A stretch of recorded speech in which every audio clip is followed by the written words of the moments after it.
নমস্কার বন্ধুরা, সবাই কেমন আছো? আশা করি সবাই ভালো আছো।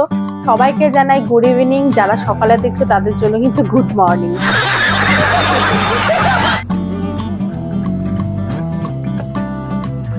रुको जरा सबर करो। গেস করতে পারছো তোমরা যে আমি কি আজকে করতে চলেছি? আজকে কিন্তু একটা রেসিপি শেয়ার করব তোমাদের সঙ্গে, যেটা আমি ছোটবেলা থেকে মায়ের কাছে খেয়ে খেয়ে অভ্যস্ত। আর মায়ের হাতের রান্না তো অনেকদিন পর লং ভিডিও ছাড়া হচ্ছে, শর্ট ভিডিও কিন্তু আমি অনেক ছেড়েছি। তোমরা লাইকও করেছো, পছন্দও করেছো, তার জন্য কিন্তু অসংখ্য অসংখ্য ধন্যবাদ। এবং সবাইকে আমার এই ম্যাডলি বেঙ্গলিতে স্বাগত জানাচ্ছি। তো চলো আজকের ভিডিওতে কি দেখানো যায় বলো তো, কি চমক আছে? আমি কিন্তু অর্ডার করে দিয়েছি, এক্ষুনি আসবে। ওই যে ডোরবেল বাজছে, মনে হচ্ছে এসে গেছে। চলো দেখা যাক আজকের ভিডিওটা।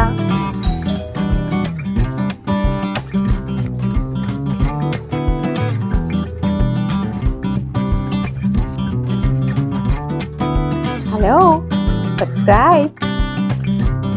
আসল পর্ব শুরু করা যাক। মাংসটাকে বার করে নিয়েছি। এটা 1 কেজি মাংস অর্ডার করেছিলাম। তো মাংসটাকে একটা বোলের মধ্যে নিয়ে এটাকে ওয়াশ করে নেব।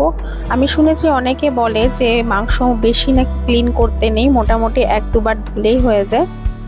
বেশি ক্লিন করলে তো চিকেনের যে টেস্ট থাকে সেই টেস্টটা নষ্ট হয়ে যায়। তো এখানে ধোয়া হয়ে গেছে চিকেনটা। তো এখানে একটা ম্যারিনেট করে রেখে দেবো। তার আগে আমি একটুখানি পেঁয়াজ, আলু, কাঁচা লঙ্কা এগুলোকে ছাড়িয়ে নিচ্ছি এবং রসুন, আদা এগুলোকেও সবকটা ছাড়িয়ে নিচ্ছি। তো রান্না করতে আমার মোটামুটি খুব ভালোই লাগে, কিন্তু একটাই প্রবলেম, এটাই হচ্ছে রসুন ছাড়াতে। বড় বড় রসুনগুলো থাকলে বেশ তাড়াতাড়ি ছাড়ানো হয়ে যায়, ছোট রসুন থাকলে সেগুলোকে ছাড়াতে প্রচুর সময় লাগে। তো এই সব নিয়ে নিয়েছি একসাথে মিক্সির মধ্যে। এবার এটাকে পেস্ট করে নেব। এর মধ্যে ছিল পেঁয়াজ, কাঁচা লঙ্কা, আদা, রসুন। তো এটাকে মিক্সির মধ্যে নিয়ে পেস্ট করব, করে নিয়ে সেটাকে আমরা ম্যারিনেট করে নেব। পেস্ট করা হয়ে গেছে, তো এটা রেডি হয়ে গেছে। এবার মাংসটার মধ্যে আমরা এটাকে মিশিয়ে দেবো। প্রথমে নিয়ে নিলাম নুন, একটু হলুদ, এর সঙ্গে মিক্স করে দেব সেই পেস্ট করা, যেটা হচ্ছে আদা, রসুন, কাঁচা লঙ্কা আর পেঁয়াজ আছে। এরপরে একটু শুকনো লঙ্কার গুঁড়ো দিয়ে দিলাম, একটু ভিনিগার দিয়ে দেব। তোমরা ভিনিগারও দিতে পারো অথবা একটু লেবুর রসও দিতে পারো। এটা মেখে রাখলে, ভেতরে ম্যারিনেট করে রাখলে ভেতরে ঢুকে যায় চিকেনের, তো টেস্টটা খুব ভালো লাগে খেতে। এর সঙ্গে অনেকেই সর্ষের তেল ইউজ করে, তো আমি এখানে মাস্টার্ড অয়েলও একটুখানি দিয়ে দেব।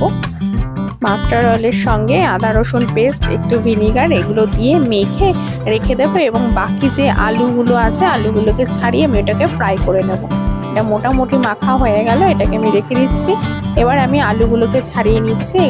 আলুগুলোকে ছাড়িয়ে নিয়ে আমি ফ্রাই করে নেব। রান্না কিন্তু একটা আর্ট। অনেকেই কিন্তু রান্না করতে ভালোবাসে, অনেকে অবসর টাইম কাটানোর জন্য কিন্তু নতুনত্ব রান্না করে। তো প্রতিদিনের একঘেয়েমি রান্না করতে কিন্তু অনেকেরই ভালো লাগে না। নতুন নতুন রেসিপি রান্না করে ট্রাই করা, সেগুলো টেস্ট করা, সেটা কিন্তু বেশ অন্যরকম ব্যাপার, একটা এক্সপিরিয়েন্স, বেশ মজা লাগে। তো এখানে আমি সব কেটে নিলাম। কাটার পরে আমি এখানে তেল দিয়ে কড়াইতে গরম করতে বসিয়ে দেবো। আর ফোড়নের জন্য কিছু আমি নিয়ে নিয়েছি প্লেটের মধ্যে, সেটা হচ্ছে তেজপাতা, গোটা গরম মশলা, কাঁচা লঙ্কা। এখানে আলুগুলোকে ফ্রাই করে নিচ্ছি। তো তেল গরম হয়ে গেছে, আলু ফ্রাই করে নিচ্ছি। এদিকে আমার মেয়ে ঘুরে বেড়াচ্ছে, কোনো রকম পড়াশোনার নাম নেই, সারাদিন টিভি টিভি টিভি। যাই হোক, এখানে তেল গরম হওয়ার পরে আলুটা আমি ভেজে নিচ্ছি, তার সঙ্গে একটু নুন হলুদ দিয়ে ভেজে নেব। ভেজে নিয়ে তুলে রেখে দেবো। এবারে অনেকে করে এর মধ্যে পেঁয়াজ দিয়ে দিতে পারে, আমি যেমন করব এর মধ্যে পেঁয়াজটাকে দিয়ে দেবো। আর এখন হলুদ আর নুন দিয়ে ভেজে নিচ্ছি। আমি এটাকে তুলবো না, এর মধ্যে আমি তেজপাতা, গরম মশলা সব ফোড়ন দেবো। দিয়ে নিয়ে এটা একটু ফ্রাই হবে, ততক্ষণ আমি একটা হেলথ ড্রিঙ্ক বানিয়ে নিই। এর ফাঁকে করে নিলাম একটু হেলথ ড্রিঙ্ক, আর আমি একটু চা খেয়ে নিলাম। এটা মেয়ের জন্য হেলথ ড্রিঙ্ক চলে এলো। চলে আসো। এইভাবেও হেলথ ড্রিঙ্ক খাচ্ছে, যেন মনে হচ্ছে প্রতিদিন এইভাবেই চটচট করে হেলথ ড্রিঙ্ক খেয়ে নেয়, কিন্তু না, একদমই না। আমি ক্যামেরা অন করেছি বলে ও ক্যামেরাতে দেখানোর জন্য তাড়াতাড়ি করে হেলথ ড্রিঙ্কটা খাচ্ছে। টিভি দেখা চলছে, হেলথ ড্রিঙ্ক খাওয়া চলছে। আমার জন্য একটু চা বানিয়ে ফেলেছি।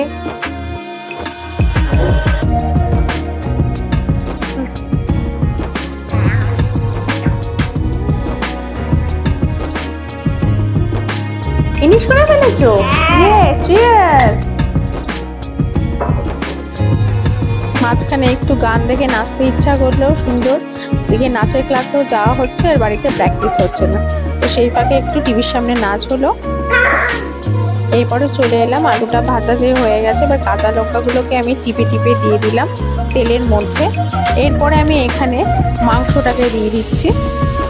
অনেকে কিন্তু পেঁয়াজ দিয়েই করে, অনেকে না, বেশিরভাগই পেঁয়াজ দিয়ে করে, কিন্তু পেঁয়াজটা আমি একটু এক্সপেরিমেন্ট করে একটু পরে দিলাম।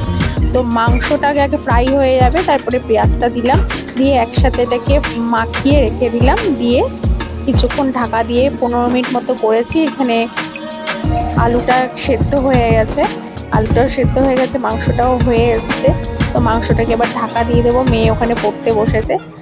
গরম হয়ে ফুটে গেছে, মাংসটা মোটামুটি রেডি হয়ে গেছে। তোমরা এই রেসিপিটা বানিয়ে দেখো। অনেকে কিন্তু তেলের মধ্যে দিয়েই পেঁয়াজটা দেয়, কিন্তু আমি এখানে আলু ফোড়নটা দিয়েছি, তারপরে মাংসটা কিন্তু ফ্রাই করেছি, তারপরে আমি পেঁয়াজটা দিয়েছি। তো এটা মাংস রেডি হয়ে গেছে। তারপরে আমি লাস্টে গরম মশলাকে থেতো করে গরম মশলা দিয়ে দিলাম, গরম মশলার গুঁড়ো। গন্ধ কিন্তু খুব সুন্দর বেরোচ্ছে, মাংস রেডি হয়ে গেছে। তো এটাকে টেস্ট করব, টেস্ট করে তোমাদের বলবো কেমন হয়েছে। আশা করছি তোমাদের এই ভিডিওটা ভালো লাগছে। যদি ভালো লাগে অবশ্যই একটা লাইক অন্তত করে দিও এবং সবার সাথে শেয়ার করো। রেসিপিটা বাড়িতে বানিয়ে দেখো কেমন লেগেছে। ভালো যদি লাগে অবশ্যই আমাকে কমেন্ট করে জানিও।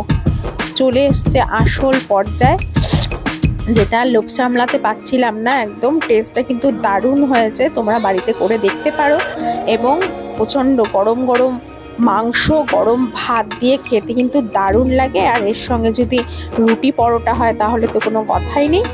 তো আজকের জন্য এইটুকুনি। ব্লগটা ভালো লাগলে অবশ্যই লাইক আর শেয়ার করে দিও। সাবস্ক্রাইব। পুরো ঘেমে আমি পুরো লাল হয়ে গেলাম।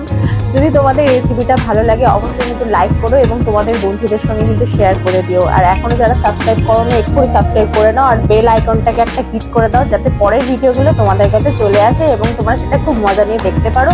শর্ট ভিডিওকেও অবশ্যই লাইক করে দিও। দেখা হচ্ছে পরের ভিডিওতে, ততক্ষণের জন্য tata. Like the video, subscribe, And hit the bell icon. hit the bell icon. Do it. Do it! করো, Karo! এক্ষুনি সাবস্ক্রাইব করো। Equally subscribe karo. Bye bye. Bye!